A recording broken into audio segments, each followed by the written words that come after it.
France, nous sommes toutes et tous confinés depuis la fin du mois de mars. Ça fait bientôt un mois et demi qu'on est confinés. Pour sortir, il faut qu'on puisse montrer des attestations. La France a été un des pays les plus touchés en Europe par cette crise du Covid. Mais je pense que grâce à la pugnacité et au courage de toutes les équipes soignantes, on a réussi aujourd'hui à voir la guérison de plus de 50 000 personnes. Alors, il y a un plan qui a été présenté par notre Premier ministre, un plan de déconfinement progressif qui se fera selon la situation en temps réel de chaque département.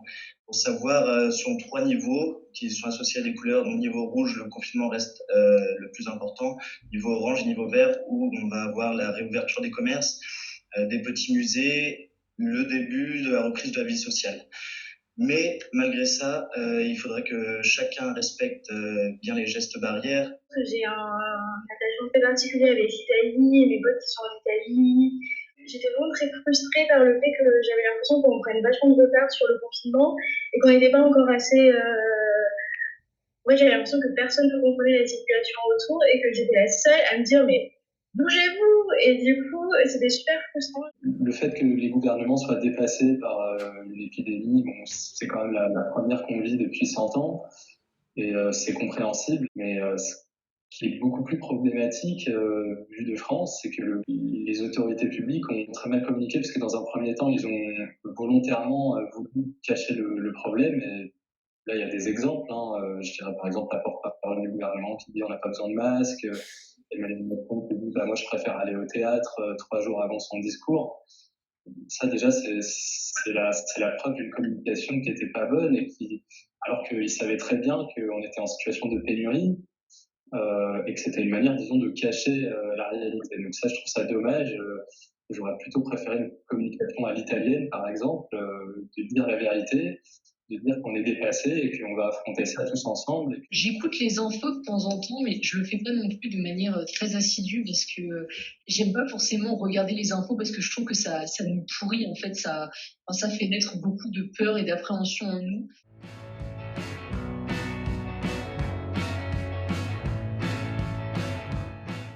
L'important c'est aussi de trouver des choses qui finalement on n'a pas trop le temps de le faire et du coup de se dire prends ce temps pour faire ce que tu n'as jamais le temps de faire, appelle tes potes que tu n'appelles jamais et du coup finalement c'est bien. Maintenant je commence à apprécier ce temps du coup de me retrouver avec moi-même. Actuellement je suis à Rennes en coloc, ça se passe plutôt bien, je continue de travailler avec les produits que je vends. Donc, j'ai moins de stock parce que je peux pas m'apprévisionner, c'est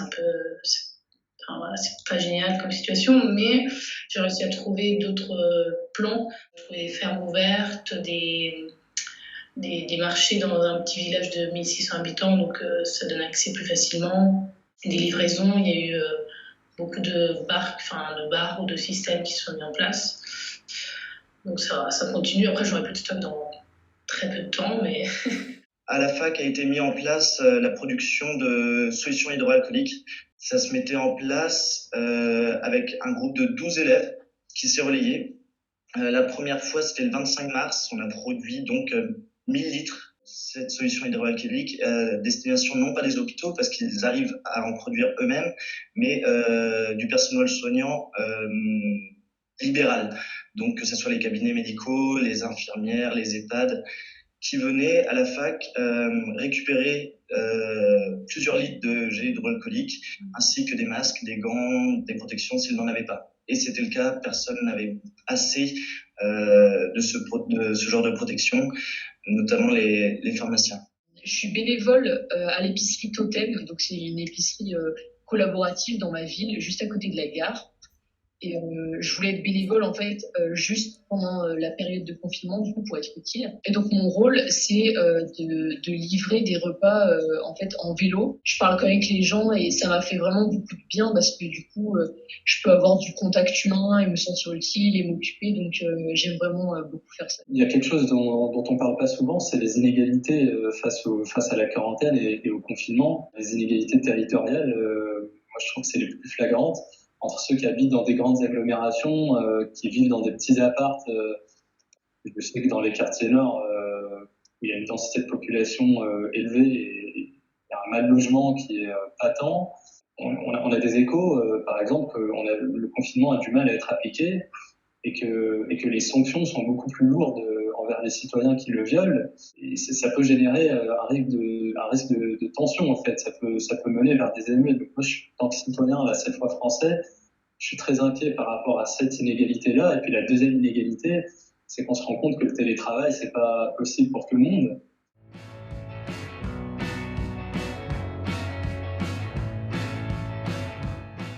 J'avais l'impression que quand ça a commencé à être compliqué, par exemple en Italie ou en Espagne, qu'en fait ils étaient tout seuls et que tous les autres pays étaient un peu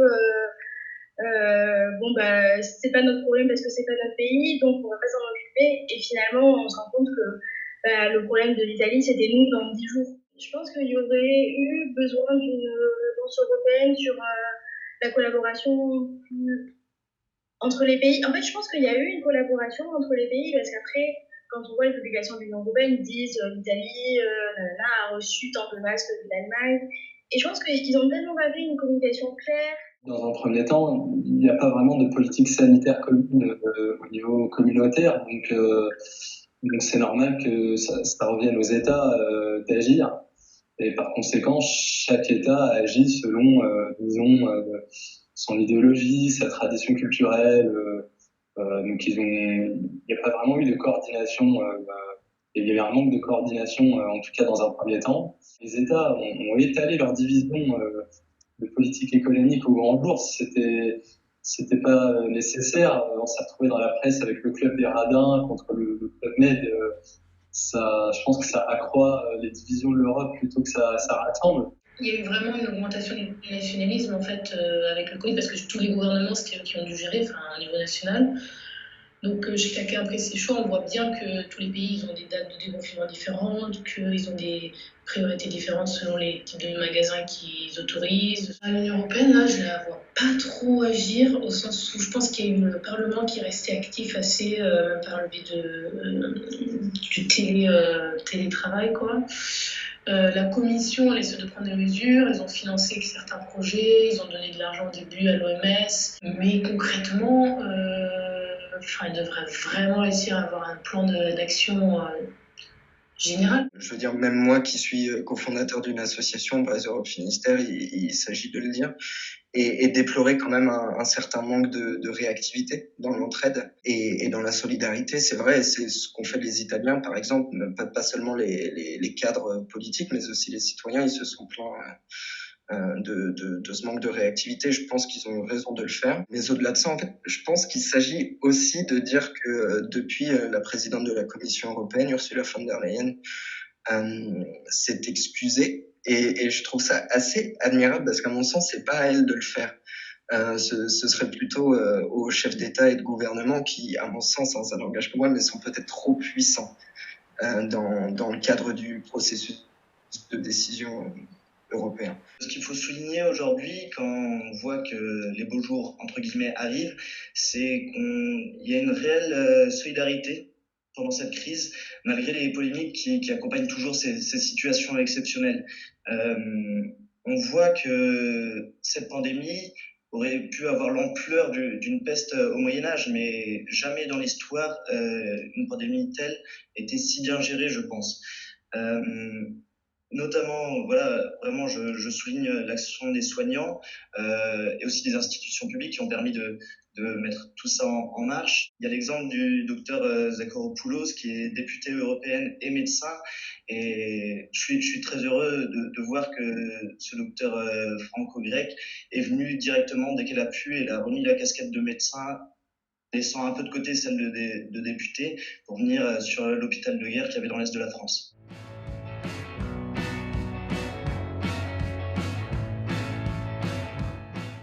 Moi qui vis, je vis par exemple à 20 minutes de l'Espagne, donc c'est quelque chose de ma vie assez naturel d'aller en Espagne, d'aller passer la journée en Espagne, de faire les courses 2 heures en Espagne et de revenir. Et du coup, c'est vrai qu'on se rend compte dans cette situation-là que l'ouverture des frontières est super importante. En fait, je ne me rendais pas compte avant parce que moi, c'est un droit, on va dire, inné, enfin, du coup, c'est logique. Et du coup, je me rends compte que c'est vraiment quelque chose qui, selon moi, doit être conservé. On va se retrouver face à un dilemme. un dilemme qui va être très simple. C'est soit on revient en arrière et on retourne à une espèce d'Europe des nations intergouvernementale avec quelques politiques en commun, mais rien de, enfin, pas vraiment de solidarité, ou est-ce qu'on en profite pour dépasser, pour arriver à un vrai fédéralisme, mais pas n'importe lequel, un fédéralisme qui soit démocratique. Et je pense qu'il faut repenser les institutions, les rendre vraiment plus proches des citoyens, une économie plus inclusive et surtout une Europe qui aide à la transition écologique. Certes, pas tout le monde peut-être peut accéder à l'information, mais moi je ne vois pas d'effort d'aucune sorte pour clarifier certaines choses. Enfin, vraiment aucune communication. Ils ont réussi effectivement à mettre en place comme un système commun la TVA. Ça, c'est vraiment l'achèvement économique européen. Mais si on a plein de plans sur les hôpitaux, sur un cas de crise, enfin moi, je ne sais pas s'il faudra vraiment homogénéiser tout, mais au moins vraiment avoir des systèmes, des montants et les ressources en cas de crise. Ce qu'il faudrait vraisemblablement, c'est un plan de relance.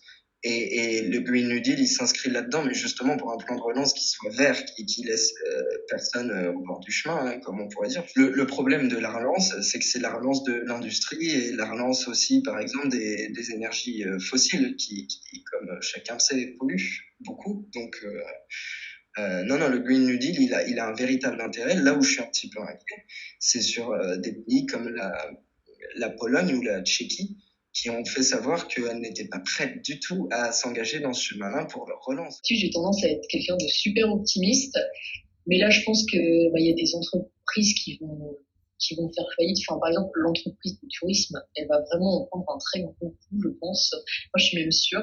Je pense aussi il y a plein de festivals qui sont annulés, donc je pense que c'est un moment aussi qui est dur pour tous ceux qui travaillent dans le spectacle. L'Europe s'en sortira, comme toujours, si on continue sur cette lancée de travailler ensemble et en abandonnant les petits pseudo-intérêts nationaux, je pense. Et en pensant avant toute chose, non pas au profit qu'on fera ou à l'image qu'on va donner par rapport aux autres pays dans la gestion du monde, mais en pensant d'abord aux citoyens européens.